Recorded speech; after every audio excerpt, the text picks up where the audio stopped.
ॐ ॐ आहिष्मा सून्वे पिता प्रिय जत्यापये सखा सखे वरेण्यः।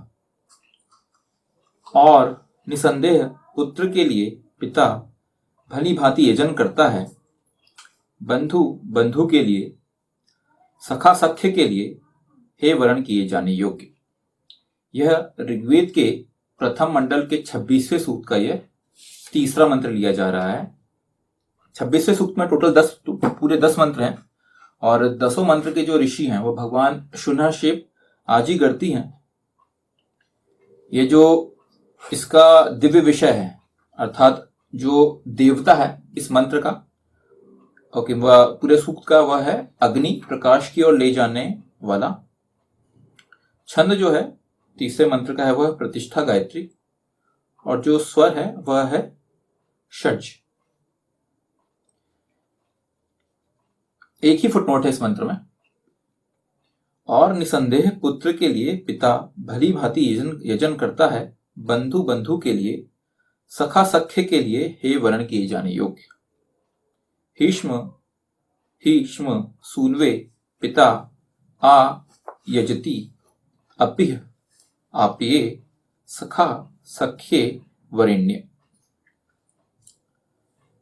वरण किए जाने योग्य राज्य नायक तब तक समाज में इस प्रकार का वातावरण नहीं निर्मित करेगा कि लोगों के बीच में आपस में प्रेम हो और वे एक दूसरे के हित और सुखमय जीवन के लिए कामनाएं, प्रार्थनाएं, उपासनाएं ना करें।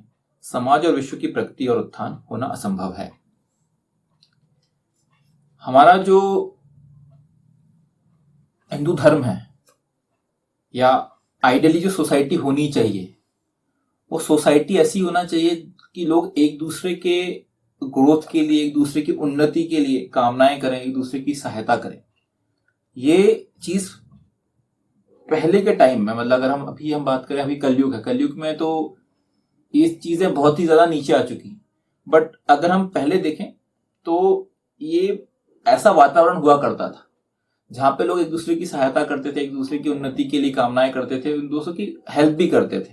आज की डेट में हो ये गया है कि इवन अपने परिवार में ही लोग एक साथ नहीं है कहने के लिए तो भाई भाई, बेटा पिता और पुत्र, मित्र, ये सब हैं। लेकिन ये जो मंत्र बता रहा है वो बता रहा है कि आइडियली कैसा होना चाहिए, आइडियली समाज कैसा होना चाहिए, आइडियली जो रिलेशनशिप है ये कैसे होने चाहिए, इसमें कैसा व्यवहार होना चाहिए, ये मंत्र उस बारे में डील करता है।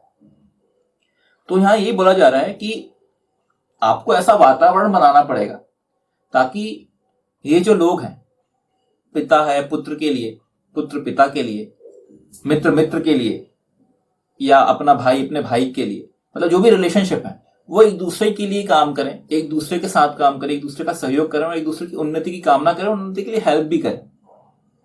यहां पे यही बोला जा रहा है कि उसके लिए आपको आपको वर्ण के जाने योग्य होना पड़ेगा। मतलब आपको ईश्वर की जो उपासना, आस्तिकता जो है, आस्तिकता आपके अंदर कल्चरल चेंजेस भी लेके आती है।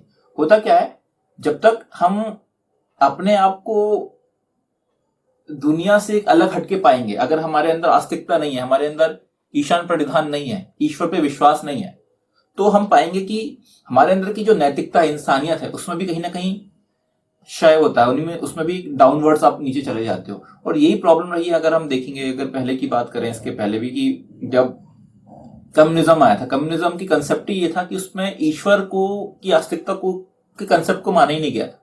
इसके लिए ज्यादा क्षय आया था, ज्यादा लोग नीचे की तरफ आए थे। लोगों के जो समाज है, समाज में लोगों के एक दूसरे के प्रति जो लोगों का व्यवहार होना चाहिए था, इवन फैमिली में जो व्यवहार होना चाहिए, उसमें भी कमी आती। क्योंकि क्या हुआ ये था कि, और आज भी ये हो रहा है, क्योंकि उसमें प्रॉब्लम क्या हो रही है कि आज की डेट में जो रिलेशनशिप्स है उसमें आप हमेशा कहीं ना कहीं उसको कैसे यूटिलाइज करें, उसको कैसे इनकैश करें, इस बारे में लोग सोचने पे आ गए हैं। कोई भी रिलेशनशिप हो, पिता पुत्र हमेशा ये रहता है कि मेरे पिता के पास पैसा है तो वो पैसे को मैं कितनी जल्दी ले सकूं। भाई भाई में हमेशा ये लड़ाई है कि हमारे जो पिता की जो संपत्ति है उसका हम बंटवारा हो जाए, हमें पैसा ज्यादा मिल जाए, उसको कम मिल जाए, इसमें कहीं भी कोई कमी नहीं आनी चाहिए। मित्र का व्यवहार तो ऐसा हो गया जिसमें कि भाई पूरी तरह से वो सिर्फ और सिर्फ वैसा हो गया है कि भाई किससे हम यूज कर सकते हैं। मित्र वही है जिसका हम यूज कर सकें। अगर किसी से अगर हमें कोई फाइनेंशियली या मोरली किसी की अगर कोई हमें हेल्प नहीं मिल रही, सहायता नहीं मिल रही, तो वो जो रिलेशनशिप है हम उसको काट देते हैं। तो ये जो व्यवहार है ये बहुत ही अपने नीचे की तरफ आ चुका है, निम्नतम स्थिति पे आ चुका है। तो ये जो मंत्र बता रहा है वो इसी चीज को डील कर रहा है कि आप कैसे अपने व्यवहार को चेंज करें, सही करें, और कैसे इन सब चीजों से उठ के आप पुरानी व्यवस्था पे जाएं जहां पे पहले के टाइम में ये जो रिलेशनशिप होते थे ये बहुत अच्छे तरीके से होते थे। तो यही है ईशान परब्रह्म परमात्मा इस मंत्र में व्यक्ति की हार्दिक इच्छा से परिचित करवा रहा है कि इस विषय में कहीं कोई संदेह मत करो कि ईशान परब्रह्म परमात्मा इस मंत्र में व्यक्ति की हार्दिक इच्छा से परिचित करवा रहा है कि इस विषय में कहीं कोई संदेह मत करो कि पिता पुत्र के जीवन को सुखमय और सफल बनाने के लिए ईशान की उपासना यजन करता है। कोई अपने भाई की सफलता और सुखमय जीवन के लिए तथा मित्र अपने मित्र की सफलता और सुखमय जीवन के लिए यजन और उपासना प्रार्थना करता है। इस प्रकार का आंतरिक निर्माण प्रत्येक व्यक्ति का किया गया है। तो यहाँ यही बोला जा रहा है कि आपको ही संदेह नहीं करना होता। क्या है आज के टाइम में हमें यही डाउट है, हम खुद इस वातावरण में आ रहे हैं कि हमें ही डाउट है कि यार क्या मेरा पिता मेरे लिए कुछ करना चाहता भी है क्या नहीं। हर किसी को ये डाउट है। भाई एक दूसरे अपने भाई से भले बोल नहीं रहा है लेकिन उसके मन में हमेशा ये चीज है कि यार कल को ये जो चीजें होंगी इसमें मेरे को फाइनेंशियली फायदा होगा कि नहीं होगा।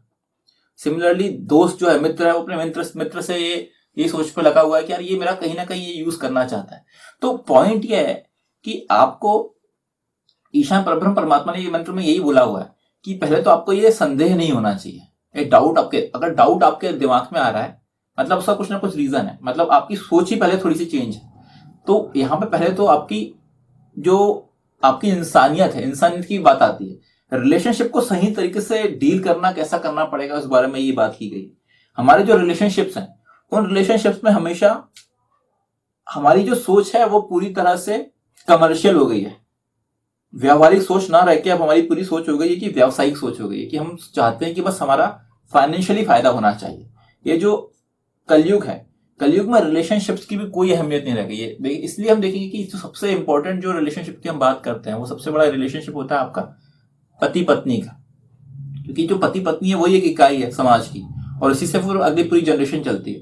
बट आप देखेंगे उसमें कितना क्षय हो गया है। वो जो रिलेशनशिप है पति पत्नी का, उसमें भी कहीं ना कहीं बहुत ही ज्यादा उसमें ये आ गया है कि कॉम्पेटिबिलिटी के इश्यू आ गए हैं।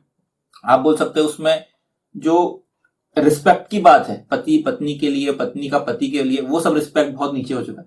ये जो चीजें जैसे जैसे धीरे धीरे इसमें गिरावट आ रही है, आप देखेंगे कि जो समाज है, समाज में ये सब चीजें बहुत गंदी तरीके से फैल चुकी हैं और उसमें ये हो रहा है कि फिर जो रिलेशनशिप है वो कहीं नहीं चलते। आप देखते हैं आज की डेट में देखते हैं हमारे, ये बहुत सोचने वाली और बेकार बात है कि हमारे ही परिवार में, अपने ही परिवार में अपने जो भाई बहन होते हैं, माता पिता होते हैं, हमारा व्यवहार उनके प्रति उतना अच्छा नहीं जितना हमारा बाहर की दुनिया के दूसरे लोगों के प्रति। हमें लगता है कि ये जो है ये हमारे ज्यादा सगे हैं।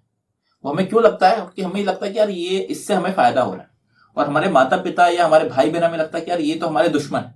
ये सोच आजकल की हो गई है। वो सोच इसलिए हो गई क्योंकि हर जगह आप पूरी तरह से आप व्यावसायिक तरीके से सोच रहे हैं। आप चाह रहे हैं कि मेरा फाइनेंशियली फायदा हो रहा है कि नहीं, इन चीजों से नहीं हो रहा है तो आप उन चीजों को धीरे धीरे कट करने की कोशिश करेंगे। आप देखेंगे सब फैमिली में कोई अगर एक हमारा जो कंसेप्ट है पहले का वो है बड़ी फैमिली होना चाहिए, पूरी कंप्लीट एक संयुक्त परिवार की व्यवस्था हमारे यहाँ हुआ करती थी जिसमें कि भाई भाई एक दूसरे की बहुत हेल्प सपोर्ट हुआ करता था।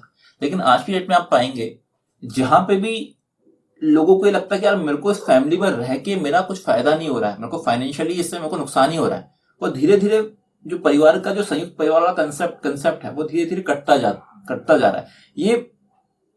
ये जो चीज है इस कारण हम देखेंगे कि लोगों के अंदर जो आजकल के जो सबसे कॉमन प्रॉब्लम आ रही है कि लोग डिप्रेशन में जाते हैं, लोगों को सपोर्ट नहीं मिल पाता, माता पिता अकेले यहाँ रह रहे हैं, बच्चे बाहर विदेशों में या दूसरे शहरों में रह रहे हैं क्योंकि उन्हें माता पिता के प्रति जो लगाव होना चाहिए वो नहीं है। वो क्यों नहीं है? यार कोई जो रह रहा है उसमें वो मजबूरी के कारण रह रहा है। ये जो फैमिली बनी हुई है वो फैमिली इसलिए बनी हुई कि हमारी मजबूरी है कि भाई अगर मैं फैमिली से चले जाऊंगा तो मेरा फाइनेंशियली फायदा नहीं हो पाएगा। तो मतलब जो है और जो नहीं है वो सब अपनी मजबूरी या अपने फायदे के हिसाब से रह रहे हैं या नहीं रह रहे हैं। तो जहां पे भी रिलेशनशिप्स में ये चीजें आगे बढ़ती हैं, ये पॉइंट वही है ना, अगर आप पुरुषार्थ चतुष्टय में धर्म के बाद अर्थ है, उसका अगर आप ऑर्डर कहीं पे भी चेंज करने की कोशिश करेंगे तो प्रॉब्लम आने लग जाएंगी। हमारे यहाँ क्या हो गया आजकल, हमारी सोच हो गई है अर्थ प्रधान, तो हम अर्थ को पहले रखते हैं और फिर बाद में सोचते हैं धर्म कहाँ है, फिर बाद में दिखते हैं कि धर्म हो गया तो ठीक है, नहीं तो कोई बात।